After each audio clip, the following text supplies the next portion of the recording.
Well, one of these episodes soon, I'm going to be hunting Welsh rabbit. Now, Welsh rabbit have got very good eyesight, so I'm going to need something perhaps a little less conspicuous.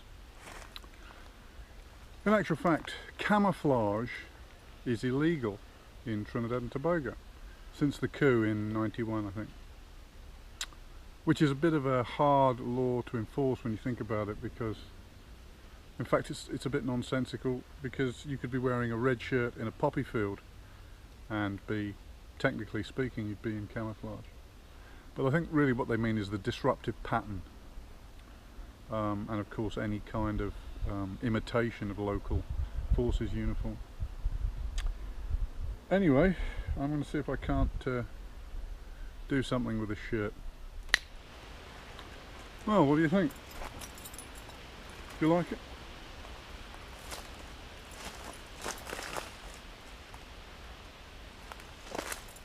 I call it Predatorflage. You can make it yourself. At the end of the video, I'll show you how I did it.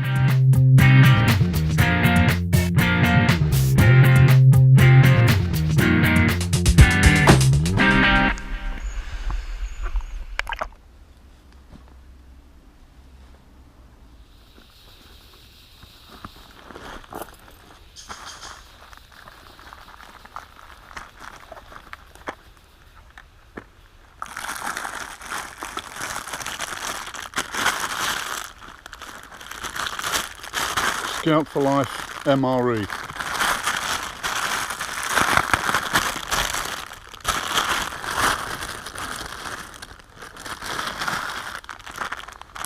So some of you guys may have seen this, may not. These microwave Ziploc bags. They're designed to take that kind of heat, so there's a lot of guys that like to do freezer bag cooking and stuff like that. Well, these are kind of made to take the temperature and perhaps don't break down and bleach the chemicals quite so much. Inside there is, well, it's a little dehydrated meal that I put together actually. There's some dehydrated peas there that were left over from a Sunday lunch. Some, well, like hash browns, it's potatoes, dried blanched potatoes, some onion, some sun-dried tomatoes. What else? Oh, I've got a stock cube in there, all dehydrated, lasts a very long time. And here's some dehydrated beef that I'm going to throw in with it. I'm going to rehydrate it all, let it stand and see how it comes out. That's my lunch today.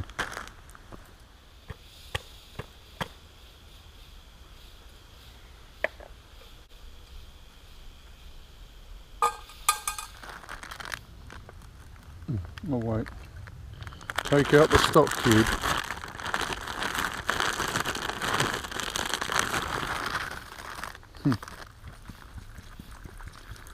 This is a prototypical thing, very highly experimental, cutting edge.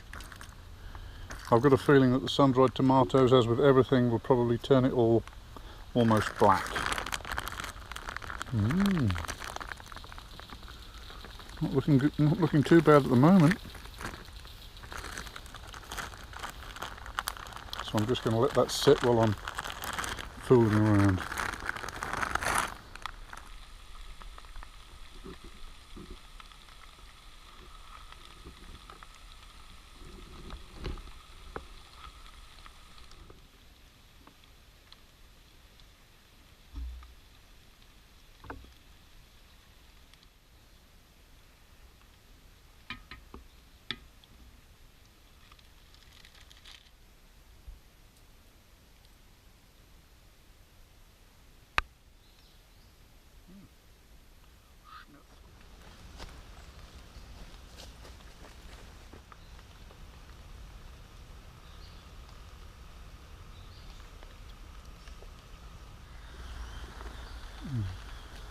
Can't beat a nice cup of tea.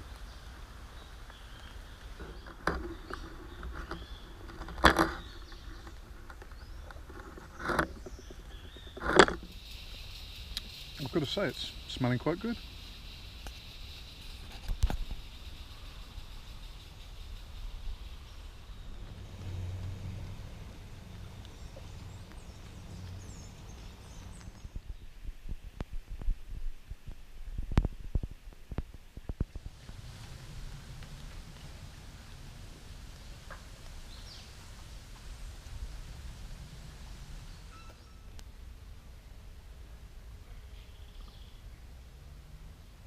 I think I've got visitors. There's something out there.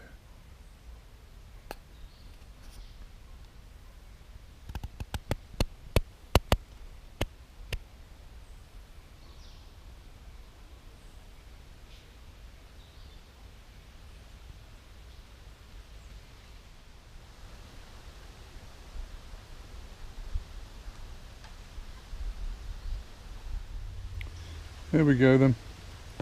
So I soaked it in cold water for about 25 minutes. Then boiled it for about 20 and then let it sit for another 10. And it is not the most visually appealing thing in the universe, but I don't know any freeze-dried meals that are really all that visually appealing. So the potato there, look. The peas seem to have rehydrated okay. Sun-dried tomato, a little onion. I've spotted some garlic in there. I forgot that I put that in there. I'm looking for my beef jerky. There it is. There's a beef jerky there. Let's give it a shot.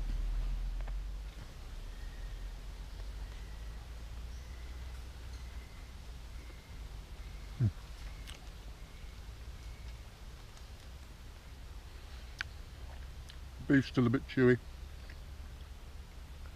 Could have soaked that for longer. But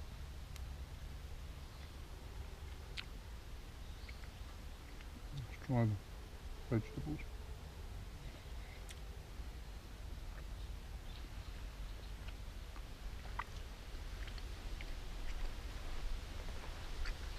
I've got to say, not bad at all.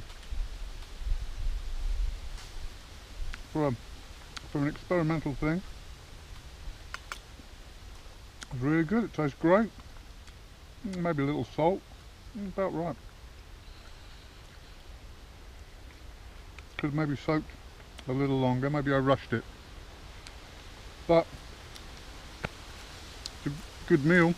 Lots of goodies in it, and compared to the price that a Mountain House meal or something would be, and that was essentially made from dehydrated leftovers. You know, some roast beef from a Sunday joint that I sliced up and dehydrated, put it on the dehydrator. Tastes alright. Well, not half bad. That's it for this one. Thanks for coming along. Time for me to wrap up. See you next time.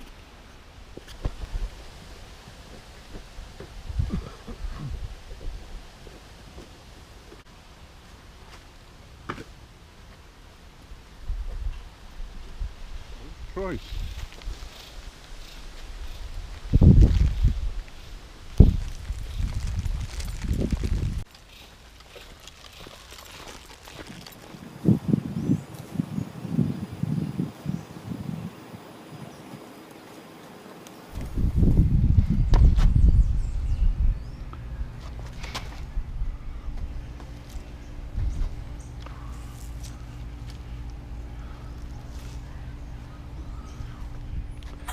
So I've got a couple of rocks on it just to hold it flat, or try to. 50-50 bleach, ignore what's on there, it's 50-50 Clorox and water.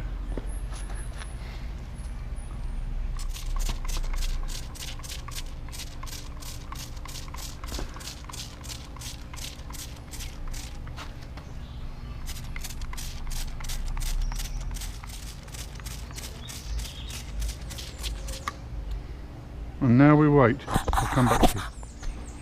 See, it's starting to change colour there, look.